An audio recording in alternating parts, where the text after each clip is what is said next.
Good morning, everyone. Today we will do irrational numbers. But before going to irrational number, let us first revise what are rational numbers. So, rational numbers are the numbers which can be written in the form of p upon q, where p and q are integers and q is not equals to 0.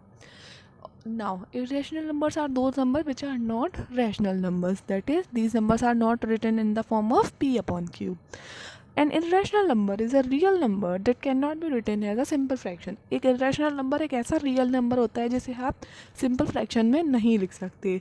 इसका मतलब ये हुआ कि irrational number is not a rational number.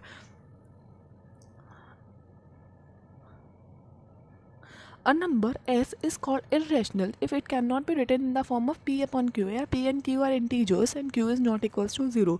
कोई भी number को rational होने के लिए 3 शर्तें होती थी.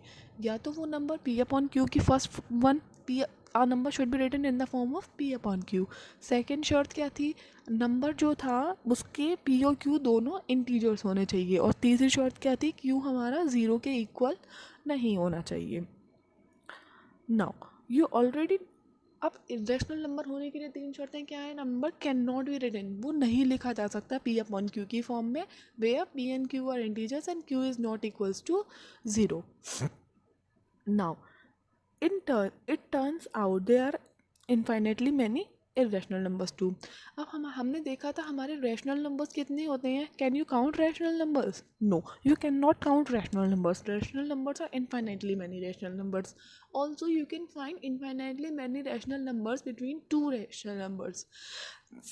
Similarly, we also cannot count irrational numbers. There are infinitely many irrational numbers between two irrational numbers या बिटवीन टू रैशनल नंबर्स. तो कोई भी दो रैशनल नंबर हैं उनके बीच में बहुत सारे इरेशनल नंबर फाइंड कर सकते हैं. तो that means irrational numbers are infinitely many. We can not count irrational numbers. अब जैसे आपने एक एग्जांपल लिया 1.5 को आप क्या लिख सकते हैं? 3/2. तो 1.5 को कैसे 3/2 लिखा? पहले डेसिमल हटाया, 10 आया नीचे, then we convert 15/10 into lowest form, that is we will get 3/2. So 3/2 एक रेशो फॉर्म में आप किसी भी नंबर को लिख सकते हैं. तो ये नंबर क्या हो गया? रैशनल. क्यों रैशनल है? क्योंकि ये रेशो फॉर्म में लिखा हुआ है और यहाँ पे पी और क्यू मतलब न्यूमरेटर और डिनोमिनेटर दोनों ही इंटीजर्स हैं और डिनोमिनेटर 0 के इक्वल नहीं है. नाउ आप पाई का एग्जाम्पल लीजिए. जब हम पाई का एग्जाम्पल लेते हैं तो पाई को आप क्या लिख सकते हो? 3.1459 एंड सो ऑन. इसको आप रेशो की फॉर्म में नहीं लिख सकते. जब आप किसी भी नंबर को रेशो की फॉर्म में नहीं लिख सकते तो वो नंबर क्या बन जाता है? Irrational number. तो पहली पहचान ये हो गई कि नंबर को इरेशनल नंबर होने की कि a number can not be written in the form of p upon q. Now, let us take an example. Let us understand why pi is irrational number. It is very famous irrational number. Pi को आप लिखते हो तो इसकी decimal forms को एक बार आप पढ़िए. 3.145 इस चीज़ को पढ़िए आप एक बार.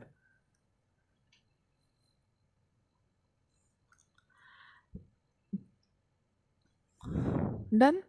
नाउ आप देख सकते हैं कि इस वाले डेसिमल फॉर्म में कोई भी नंबर रिपीट नहीं हो रहा है.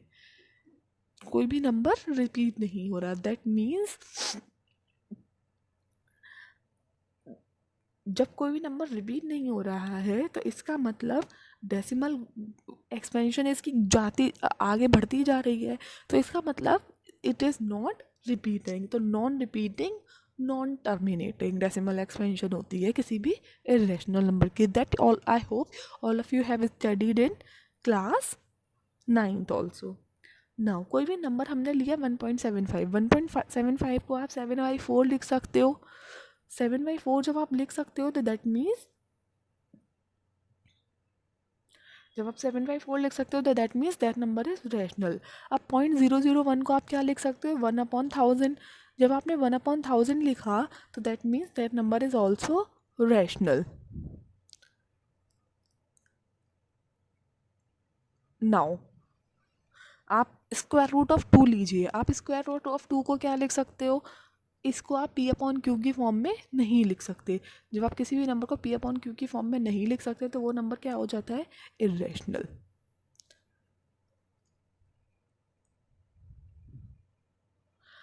Now let us do one theorem, that is p is a prime number and a square divides p. अगर कोई p प्राइम नंबर है और a स्क्वायर p को अगर डिवाइड कर रही है, that means where a is any positive integer, a positive integer है, it can we conclude that p also divides a. अगर कोई भी नंबर है p प्राइम नंबर है और a स्क्वायर उस इज डिविजिबल बाय p, हमारा कोई आप एक p प्राइम नंबर है और एक a स्क्वायर, आपने कोई भी नंबर ले लिया. अब जैसे p क्या हुआ, प्राइम नंबर आप 3 ले लीजिए और a स्क्वायर आप ले लीजिए, कोई भी नंबर ले लीजिए, जैसे 9 ले लीजिए, तो 9 3 से डिविजिबल है, यस डिविजिबल है. इसका मतलब 9 जो है, 9 का 9 किसका स्क्वायर होता है, 3 का स्क्वायर होता है, तो इसका मतलब 3 भी 3 से डिविजिबल होगा. समझ में आया.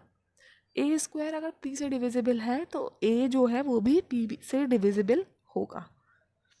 Using the fundamental theorem of arithmetic. अब आपने फंडामेंटल थ्योरम ऑफ अरिथमेटिक पढ़ी होगी. क्या कहती है फंडामेंटल थ्योरम ऑफ अरिथमेटिक?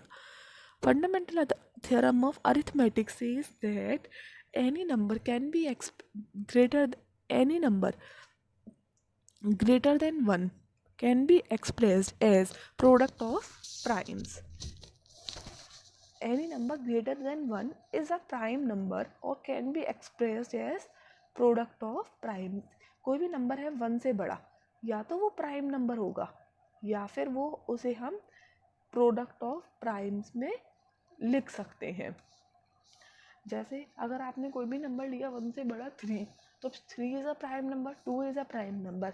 तो इसको तो छोड़िए, अगर आपने कोई भी नंबर लिया जैसे अगर आपने नंबर लिया, फॉर एग्जांपल आपने नंबर लिया 8. अब 8 को आप क्या लिख सकते हो, 2 इंटू 2 इंटू 2.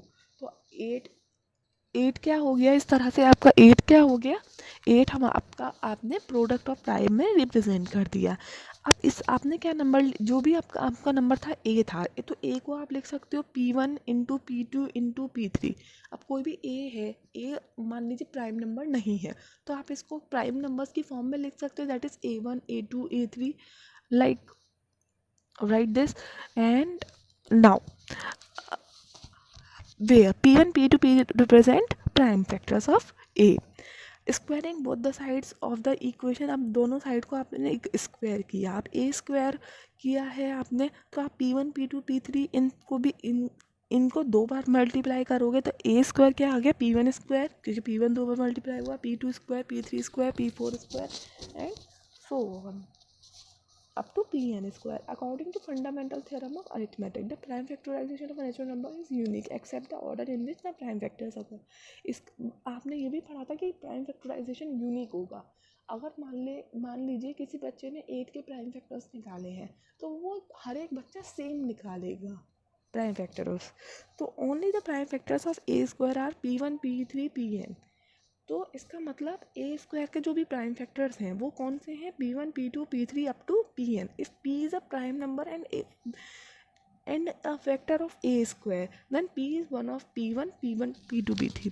अब आपने देखा कि ए स्क्वायर का प्राइम फैक्टर कौन था, ए स्क्वायर का एक प्राइम फैक्टर p था और आपने प्राइम फैक्टर्स कौन से निकाले हैं, p1 p2 p3. अब हमने कहा प्राइम फैक्टर, अब यहाँ पे 2 चीज़ें हो रही हैं. आपके प्राइम फैक्टर्स आ रहे हैं p1 p2 p3 up to pn.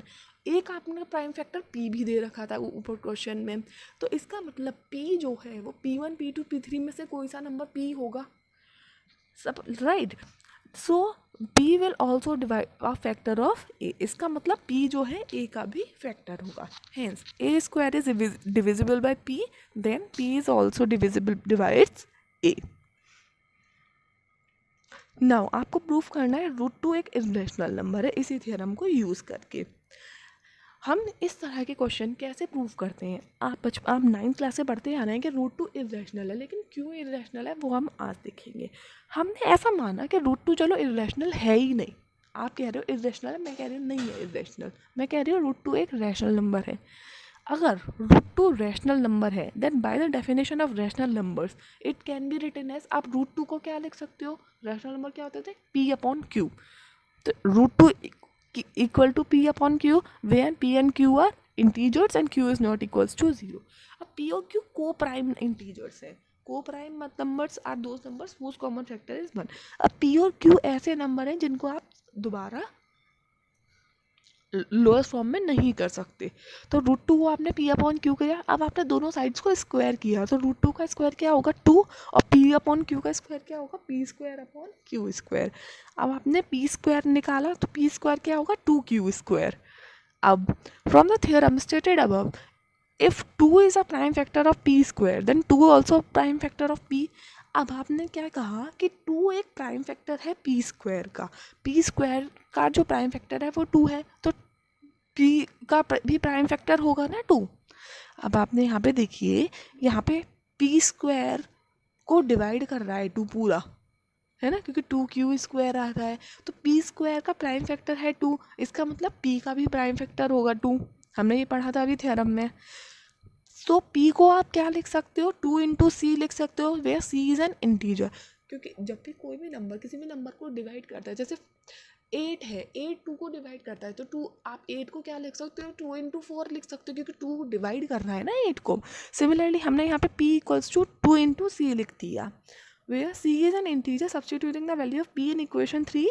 अब इक्वेशन में आपको पुट किया, आपने इक्वेशन 3 आपकी ये वाली थी, अब आपने यहाँ पे 2 में इक्वेशन 2 आएगा, यहाँ पे इक्वेशन 2 में पुट किया तो पी स्क्वायर क्या था, पी कितना है 2c, तो 2c square equals to 2q square. अब इसे सिंप्लीफाई करेंगे तो आपका ये आएगा 4c square equals to 2q square. अब 2 से 4 कट जाएगा तो 2c square equals to q square. इसका मतलब 2 प्राइम फैक्टर q स्क्वायर का भी है, इसका मतलब 2 जो है q को भी डिवाइड करेगा। Since according to initial assumption p and q are prime, अब आपने क्या देखा कि 2 p को डिवाइड कर रहा है, हमने ऊपर ये प्रूफ किया था, हमने ऊपर क्या प्रूफ किया था 2 p को डिवाइड कर रहा है, यहाँ पे हमने डिवाइड प्रूफ किया था कि 2 डिवाइड्स p। सबसे सेकंड लाइन में देखिए, अब हम यहाँ पे कह रहे हैं कि 2 जो है वो q को भी डिवाइड कर रहा है, मतलब 2 q का भी प्राइम फैक्टर है। लेकिन हमने इनिशियली क्या अज्यूम किया था p कि जो भी नंबर √2 है उसे p अपॉन क्यू में लिख रहे हैं, और p अपॉन क्यू का कोई भी कॉमन फैक्टर नहीं है। बट आपको यहाँ पे क्या मिल रहा है 2 कॉमन फैक्टर है, 2 p में भी फैक्टर है और 2 q का भी फैक्टर है। तो इसका मतलब हमारा अजम्पशन गलत है, तो इसका मतलब हमने स्टार्टिंग में ही रैशनल नंबर उसको चूज करके गलती की है, क्योंकि यहाँ पे हमारा कॉन्ट्राडिक्शन आ रहा है। जब किसी भी नंबर का कॉन्ट्राडिक्शन आ रहा होता है तो हम उसको बोल देते हैं √2 is rational, that means √2 is irrational number. Now, similarly, we can justify the statement discussed in the beginning that the p is prime number. मतलब अब हम जैसे √2 की जगह आप √5 को भी प्रूव कर सकते हो, √7 को भी प्रूव कर सकते हो, इस तरह से आप अलग अलग नंबर्स को इरेशनल प्रूव कर सकते हो। बस √2 की जगह आपको √5 लेना है, √3 लेना है, एंड सो ऑन। तो आज हमने सबसे पहले इरेशनल नंबर्स के बारे में पढ़ा कि इरेशनल नंबर्स क्या होते हैं। फिर हमने उसके बाद हमने एक थ्योरम पढ़ी कि p अगर कोई भी नंबर है और वो a स्क्वायर को डिवाइड कर रहा है तो p भी a को डिवाइड करेगा, p ऑल्सो डिवाइड्स a। मतलब a अगर p का फैक्टर है तो p a स्क्वायर का फैक्टर अगर p है तो a का भी फैक्टर होगा p। फिर उसके बाद हमने √2 को इरेशनल प्रूफ किया। इरेशनल प्रूफ करने के लिए हमने सबसे पहले क्या लिया, इरेशनल प्रूव करने के लिए सबसे पहले हमने उसे रैशनल कंसिडर किया, और रैशनल कंसिडर करने के बाद हमने उसके दोनों फैक्टर्स को को प्राइम कंसिडर किया, p अपॉन क्यू को को प्राइम नंबर कंसिडर किया। फिर हमने ये प्रूव करा कि p जो है उसका फैक्टर 2 है। फिर हमने प्रूव किया कि q जो है उसका भी फैक्टर 2 है। जब p और q दोनों का फैक्टर 2 है तो इसका मतलब ये दोनों को प्राइम नहीं है, बट हमने इनिशियली तो यही एज्यूम किया था कि हमारे p और q को प्राइम नंबर है। अब p और q को प्राइम, तो इसका मतलब हमारा अजम्पशन गलत था, that means q is a irrational number, right. तो आज हमने जो भी करा है students, please revise that all the concepts so that, और घर पे जाके आप √2 का जैसे हमने प्रूव किया उसी के ग्राउंड्स में आप √5, √7, √11 इनको भी इरेशनल प्रूव करने की कोशिश करिएगा। Thank you and have a nice day.